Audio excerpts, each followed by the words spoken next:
안녕하세요. 김시호랑입니다. 지난 시간엔 지금 당장 종잣돈을 모아야 하는 이유에 대해서 말씀드렸는데요. 김시호랑은 이유만 말씀드리고 끝내지 않습니다. 종잣돈을 모으는 방법에 대해서도 말씀드릴 거예요. 종잣돈은 워낙 중요한 거라서 3번에 걸쳐서 종잣돈 모으는 방법을 말씀해 드리겠습니다. 자, 따라올 준비 되셨죠? 지금 바로 출발합니다. 여러분, 사실 돈을 모으는 원리는 매우 간단해요. 소득이 지출보다 많으면 되죠. 점점 더 가난해지는 원리도 간단해요. 지출이 소득보다 많으면 되죠. 즉, 번 돈보다 쓴 돈이 많으면 계속 빚을 지게 되잖아요. 그러니 점점 더 가난해질 수밖에요. 뭐 이렇게 당연한 걸 말하냐고요? 네, 너무나 당연한 겁니다. 그런데요, 많은 분들이 이걸 못 지켜요. 누구나 돈 번 것보다 적게 돈 써야지 생각하면서도 실제 생활에선 이걸 지키지 못합니다. 왜 그럴까요? 누구나 얼른 종잣돈 만들어서 빨리 부자가 되고 싶어 하잖아요. 그런데도 참 이상하죠? 답은 하나입니다. 돈 쓰는 게 너무너무 쉽기 때문입니다. 세상에서 가장 유혹적인 일 중 하나죠. 돈 쓰는 걸 어려워하는 사람도 있나요? 에이, 설마. 인터넷에서 결제 버튼 누르는 게 얼마나 쉬운데요. 그냥 마우스로 틱 클릭하면 끝인데. 백화점이나 마트, 쇼핑몰에 가서 카드 긁는 것도 얼마나 쉬워요. 직원분께 카드 드리면 끝인데. 그래서 우리처럼 평범한 사람에게 돈 안 쓰는 건 다이어트 하는 것만큼이나 힘든 일이에요. 그러니 셀프 강제로 돈을 덜 쓰는 시스템을 만들어야 돼요. 셀프 강제. 여러분이 연예인이라면 매니저가 있을 거고요. 여러분이 대기업 사장이거나 고위 관료라면 비서실장이 있을 겁니다. 누군가 계속 옆에서 매니지먼트를 해주죠. 관리. 누군가가 옆에서 계속 관리해주는 게 얼마나 큰 힘인데요. 근데요, 우리 옆엔 그런 분들이 없습니다. 그러니까 스스로 해야 돼요. 그런데 절대로 자율에 맡기면 안 돼요. 나 오늘부터 돈 덜 쓸 거야. 나 진짜 이제부터 제대로 돈 모을 거야. 굳건히 다짐해 보십시오. 그 마음이 며칠 가던가요? 네, 기껏 해봤자 3일 아니면 일주일이에요. 사람의 의지는요, 진짜 믿을 게 못 되거든요. 그러니 셀프로 하되 강제로 해야 합니다. 이른바 셀프 강제 시스템. 이제부터 이 셀프 강제 시스템에 대해서 자세히 말씀해 드릴게요. 이거는 제가 온갖 시행착오를 거친 후에 터득한 3가지 방법입니다. 정말 확실한 방법이에요. 저처럼 쇼핑 중독에 걸렸던 사람도 쉽게 실천할 수 있는 방법이거든요. 에이, 그걸 어떻게 믿냐고요? 저 김시호랑이 증인입니다. 제가 이 방법을 실천해서 28살에 1억 원을 모았거든요. 부모님의 도움 없이 오로지 제 알바비와 월급으로 종잣돈 1억 원을 모았어요. 그것도 28살에.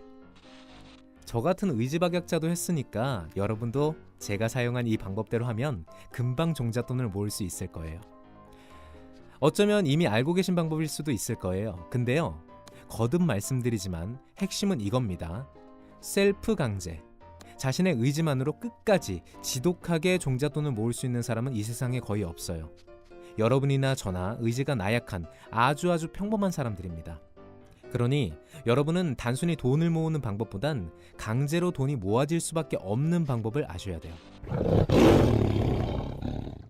첫째, 소득 지출 패턴 계획표를 짜세요. 소득 지출 패턴 계획표는요, 짜잔! 바로 이겁니다. 이건 제가 10년 넘게 매년 1월 1일에 작성하는 표입니다. 전 이대로만 지출을 해요. 아니, 이대로만 지출할 수밖에 없는 시스템이죠. 그래서 돈이 강제로 모입니다. 에? 이대로만 지출할 수밖에 없다? 돈이 강제로 모인다? 잠시 후에 차근차근 설명해 드릴게요. 잠깐, 힌트를 드리자면 이 지출 패턴에 비고란 보이시죠? 거기에 체크카드, 신용카드, 계좌이체라고 쓰여 있잖아요. 그게 이 표의 핵심입니다. 그것 덕분에 강제로 돈을 모은답니다. 액수는 모두 지웠어요. 표는 크게 3개 영역으로 나뉘어 있어요. 소득 패턴, 지출 패턴, 정기적금. 먼저 소득 패턴부터 말씀드릴게요. 영역을 3개로 나눴죠. 주업, 부업, 투자. 주업은 제 본래 직업으로 버는 소득이고요. 부업은 제가 취미로 하는 일이 하나 있는데 거기서 버는 소득입니다. 투자는 부동산 투자, 주식 투자를 통해서 버는 소득이고요. 이 3개 영역 소득 모두 매달 다릅니다. 그래서 전 최소 금액을 적어요. 소득이 가장 적은 달을 기준으로 이 표를 작성하죠. 그래야지 흥청망청 안 쓰고 돈을 모을 수 있으니까요. 두 번째는 지출 패턴입니다. 소득 지출 패턴 계획표에서 가장 중요한 거죠. 제가 돈을 쓰는 걸 가만히 분석해 보니까 크게 3개 영역으로 나뉘더라고요. 생활비, 재테크, 나눔. 매달 고정적으로 나가는 돈을 명확하게 표기해야 해요.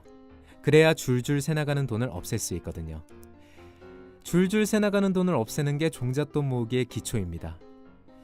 살다 보면 왠지 필요할 것 같아서 몇천 원, 몇만 원씩 쓸 때가 많잖아요. 당시에는 얼마 되지 않는 돈이라서 아무렇지도 않게 돈을 팍팍 쓰지만 그런 돈이 하루 이틀 쌓이다 보면 어느새 꽤 큰 돈이 되거든요. 저는 커피를 굉장히 좋아하는데 하루에 5천 원씩 내고 커피를 마시면요, 한 달 동안 15만 원이나 쓰게 되더라고요. 근데 카페에 가서 저 혼자만 마시나요? 같이 간 사람 커피까지 사게 될 때도 있고, 달콤한 조각 케이크 먹고 싶을 때도 있고, 베이글이나 고소한 치아바타가 땡길 때도 있잖아요. 그럼 카페에서 매달 20-30만 원씩 월세 내는 거나 마찬가지입니다. 그렇다고 무조건 커피 마시지 말자는 얘기를 하는 게 아니에요. 새어나가는 돈을 잘 관리해야 한다는 말씀을 드리는 겁니다. 아까 이 지출 패턴에 있는 비고란이 이 표의 핵심이라고 말씀드렸죠? 체크카드, 신용카드, 계좌이체라고 쓰여있는 부분이요. 저는 자동차 할부금 항목부터 어디 후원금까지 총 9개 항목을 모두 계좌이체로 지출해요. 지출 항목이 총 12개인데 그 중에 4분의 3인 9개 항목을 모두 계좌이체로 해요. 그것도 자동이체로요. 자동이체가 뭐냐고요? A 통장에 있는 돈을 B 통장으로 옮기는 걸 계좌이체라고 하거든요. 그런데 이 계좌이체가 자동으로 실행되는 걸 자동이체라고 합니다. 근데 전 저 9개 항목을 모두 월급날에 자동이체 되도록 설정했어요. 그래서 월급 들어온 날 지출의 4분의 3이 자동이체로 지불되죠. 심지어 두 번째 항목인 아파트 관리비도 제가 신용카드로 직접 긁는 게 아니라 신용카드 회사에서 대리 결제해주는 것이기 때문에 자동이체나 마찬가지입니다. 자, 그럼 12개 항목 중 2개만 남았죠? 용돈과 자동차 주유비. 12개 항목 중 10개를 모두 자동이체로 지불했으니 통장에 돈이 얼마 남지 않았을 거고요. 전 이 남은 돈으로 용돈 쓰고 주유도 합니다. 근데 주유로는 과소비할 수가 없죠? 누가 기름으로 과소비를 하겠어요? 이렇게 저는 돈을 꼭 써야 하는 곳에 먼저 돈을 쓰고 남은 돈으로 한 달을 살아갑니다. 해야 할 일을 먼저 하고 하고 싶은 일을 나중에 하는 원리와 똑같죠. 저라고 뭐 돈 쓰고 싶은 데가 없겠어요? 사고 싶은 거, 먹고 싶은 거, 입고 싶은 게 얼마나 많은데요. 그런데 그렇게 돈 쓰고 싶은데 다 쓰다가는 빈털털이 될 게 뻔하죠. 그러니 써야 할 곳에 먼저 돈 쓰고 남은 돈으로 쓰고 싶은 곳에 씁니다. 이렇게 살면 너무 삶이 팍팍하지 않냐고요? 가끔씩 돈을 펑펑 쓰고 싶을 때도 있죠. 근데요, 차곡차곡 종잣돈 모으는 기쁨도 엄청 크답니다. 성취감, 자신감, 뿌듯함. 여러분도 곧 느끼게 되실 거예요. 세 번째는 정기적금입니다. 본격적으로 투자에 뛰어들어서 재테크 하시는 분들 중에 정기적금을 하는 분은 아마 거의 없을 거예요. 수익률이 매우 작으니까요. 그런데 저는 투자에 뛰어든 이후에도 계속 정기적금 합니다. 제게 정기적금은 비상금 모으는 수단이거든요. 살다 보니까 어느 날 갑자기 큰 돈이 필요할 때가 여럿 있더라고요. 병원 진료, 자동차 수리 등등등. 최근엔 치과 진료를 받다가 돈이 수백만 원 들었는데 제가 적금을 해두지 않았다면 치과 치료도 제대로 못할 뻔했어요. 살다 보면 이렇게 급전이 필요할 때가 종종 있습니다. 그래서 저는 정기적금을 꼭 해요. 수익률을 따지지 않고 오로지 급전 상황을 대비하려고요. 물론 급전이 필요하지 않은 해도 있죠. 그때 저는 연말에 통장에서 돈을 찾아서 선물을 줍니다. 저 자신에게요. 보너스 여행을 가기도 하고 비싼 옷을 사기도 하고 최신 가전제품을 사기도 해요. 이렇게 언제든 쓸 수 있는 목돈을 늘 남겨두는 거. 1년에 한 번씩 자기 자신에게 줄 선물을 위해 돈을 모으는 거. 이것도 재테크에서 소소하지만 중요한 팁이랍니다. 어쨌든 여러분, 이 영상을 보신 후에 즉각 한글이나 엑셀 프로그램을 켜세요. 그리고 소득 지출 패턴 계획표를 작성하세요. 반드시 곧바로 하셔야 됩니다. Now or never. 지금 하지 않으면 영원히 안 합니다. 둘째, 용돈이나 생활비는 무조건 체크카드로만 쓰세요. 체크카드가 신용카드보다 좋은 점은 딱 하나예요. 근데 그 한 가지 장점이 무지하게 커요. 그래서 저는 체크카드를 애용한답니다. 체크카드는 통장에 남아있는 돈만 쓸 수 있거든요. 아무리 돈을 팍팍 쓰고 싶어도 쓸 수가 없어요. 통장에 200원만 남아있는 상태에서 7,000원짜리 밥을 먹고 체크카드를 긁으면 띠링띠링 문자가 날라옵니다. 귀, 하, 예, 잔액이 부족합니다. 그래서 강제로 돈을 덜 쓰게 돼요. 만일 체크카드가 아니라 신용카드를 썼다면 이렇게 우리를 압박하는 법이 없죠. 신용카드는 아주 너그럽습니다. 우리가 100만 원을 쓰든 1000만 원을 쓰든 너그럽게 다 긁혀줍니다. 하지만 얼마 뒤에 카드 결제 청구서가 날아오죠. 그때는 너그러운 카드님이 아니세요. 아주 냉정한 얄짤없는 카드님이죠. 이렇게 우리 주머니는 점점 더 가난해집니다. 그런데 용돈이나 생활비를 체크카드로 쓰면 통장에 얼마 남았는지 계속 체크하게 돼요. 그러면서 자연스럽게 꼭 필요할 때만 돈을 쓰게 되죠. 여러분, 지금 당장 체크카드로 바꾸세요. 적어도 용돈이나 생활비만큼은 체크카드로 쓰셔야 됩니다. 사람은요, 신용카드의 유혹을 절대 못 이깁니다. 잊지 마세요. 우린 그저 평범한 사람들입니다.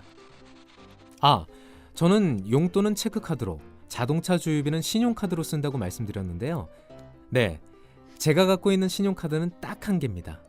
저는 그 신용카드를 오직 주유소에서만 긁어요. 주유비 할인 혜택이 있는 카드거든요.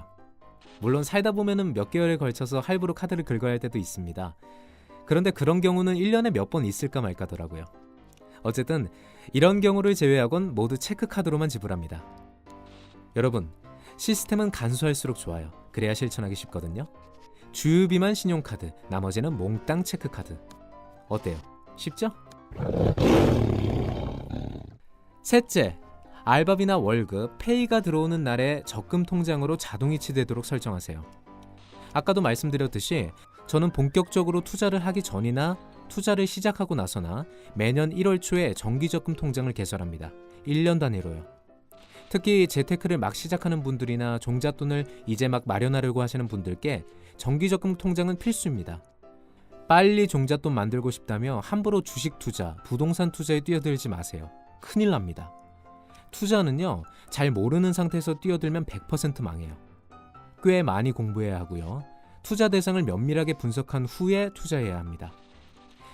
연이율에 민감하신 분들이 많은데 사실 그게 얼마든지 상관없어요. 요즘은 정기적금 연이율이 2% 초반인데 2.3%든 2.5%든 별 상관 없습니다. 몇십억 원, 몇백억 원을 다루는 부자분들께는 그 소수점 차이가 중요하지만 우리같이 몇십만 원, 몇백만 원, 몇천만 원을 다루는 평범한 사람들에게는 별로 중요하지 않습니다. 그냥 집에서 가까운 곳이면 돼요. 요즘은 스마트폰으로 개설할 수도 있더라고요. 아무튼 저는 매년 초마다 집에서 가까운 은행이나 제2금융권에 가서 정기적금 통장을 개설합니다. 개설할 때 자동이체로 설정하죠. 이게 핵심이에요. 자동이체. 자동이체로 설정하지 않으면 1년 동안 꾸준히 적금하기 어렵거든요. 사람이 다 그래요. 살다 보면 목돈이 필요할 때도 있고 사고 싶은 옷도 생기고 애인이나 친구와 좋은 곳 가서 재밌게 놀고 싶고 뭐 이런 거 저런 거 다 따지다 보면 매달 적금하기 어렵습니다. 그래서 강제로 적금하는 거죠. 어떻게? 자동이체로요. 여러분, 이 3가지만 지키면 여러분은 돈을 모으실 수 있을 거예요. 간단하지만 쉬워 보이지만 이 영상 끝나는 대로 곧바로 실천하셔야 됩니다. 지금 당장입니다. 하루 미루고 또 미루고 일주일 미루고 한 달 미루면요, 점점 더 종잣돈 모으기 어려워집니다. 지금 당장 시작하세요. Right now.